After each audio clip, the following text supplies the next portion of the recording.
Hey everybody, welcome to My Physical World. Today we are talking Christopher Dio art and a tip or tool or something that you may have not thought about when you're setting up your oil painting. Now, the technique that I use, I learned from Michael James Smith. Okay, so I'm going to put a commercial in here for Michael James Smith, and he's didn't pay me or anything for this. Okay, but if you want to learn the technique that I'm talking about today, enroll in michaeljamessmith.tv. Okay, in my opinion, and for me, he is the best instructor on the internet for oil painting. I mean it. He's so easy to follow.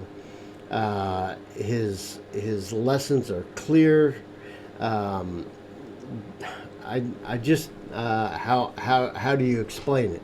It works for me. The logic behind his technique resonates with my brain. Okay, and also from his site you can enroll in his course and get access to hundreds and hundreds of hours of lessons.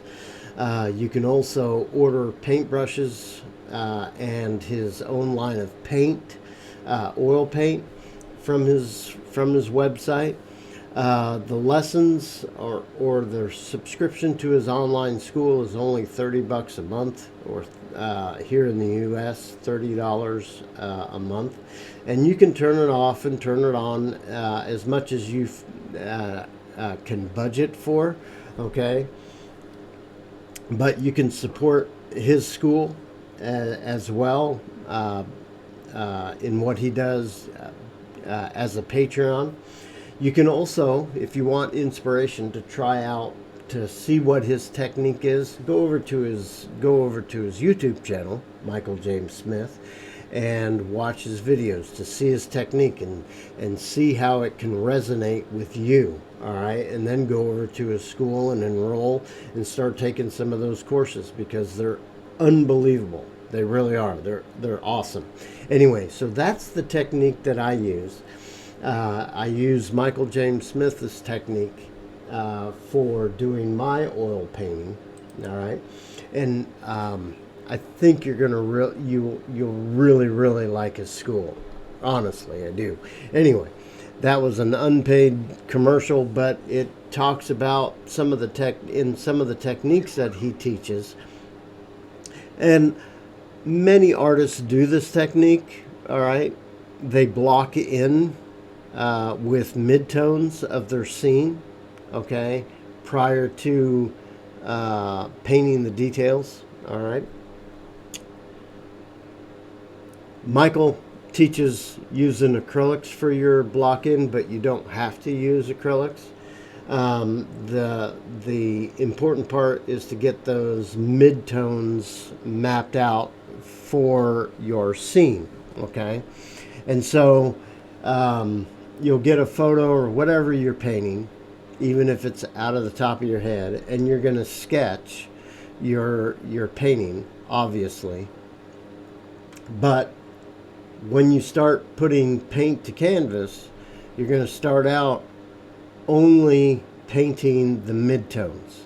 All right, and it's not a trick, but a technique that artists use to see those midtones in your reference image that you're using. You squint your eyes. You blur what you're looking at. Okay, and that eliminates the detail and only brings out basically the midtones of your reference image. All right, and then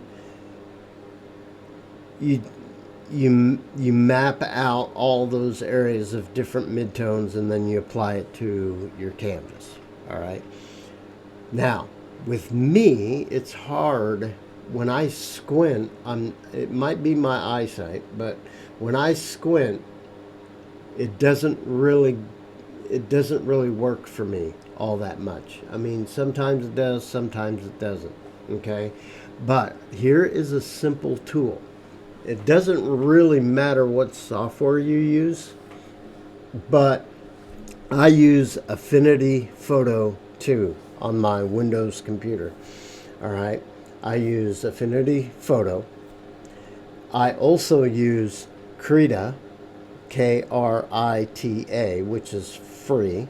Okay, I think Affinity Pro, I think this Affinity Photo cost me like $30 or something like that. Okay, Krita is free. It's open source software, but you pick the software. Okay, now I'm going to talk about Affinity Photo and how I use it.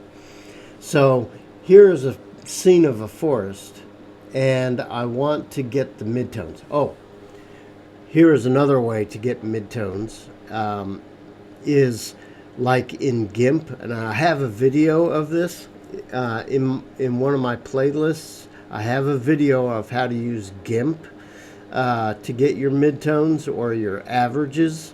All right, and that is by reducing the image in your software to only 8, 12, 16 colors.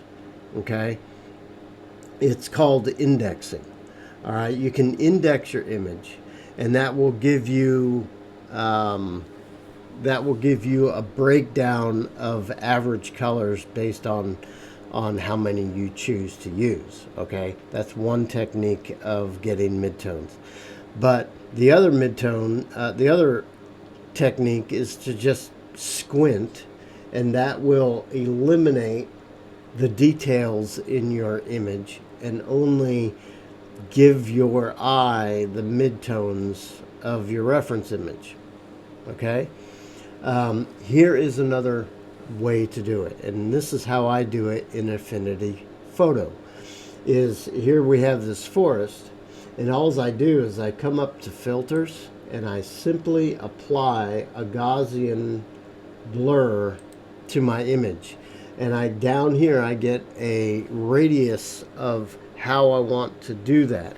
Okay, and all I have to do is take this slider and move it to the right or left, and it starts to blur out my image, right? Okay, that's just like you squinting your eyes and blur it out. Okay, fine tuning the slider will allow you to create swatches of midtones. All right, so the detail is going away, but I don't have to squint my eyes, and I can save this photo now. Okay, I can save this image that I have a blurred image to use, and I can come in with my drawing tools and I can start drawing out my midtones in my reference image, and then I have a drawing that I can go off of to put on my canvas. All right, so check out your image software, see if there is blurring tool on how to use it. All graphic software has blurring tools, so I don't think you're going to have a problem finding it. But I use Affinity Photo from doing my stuff. And then, yeah, I think this is a great tool for squinting your eyes. You can have the computer do it for you and save this image, so every time you look at it, it's in blurred already. Okay, so I hope this helps, and like I said, get over to michaeljamessmith.tv and enroll in his art school. I think you'll really enjoy it. Hey, come on back. There'll be more videos, I hope, in the future, and have a great day, and we'll see you later.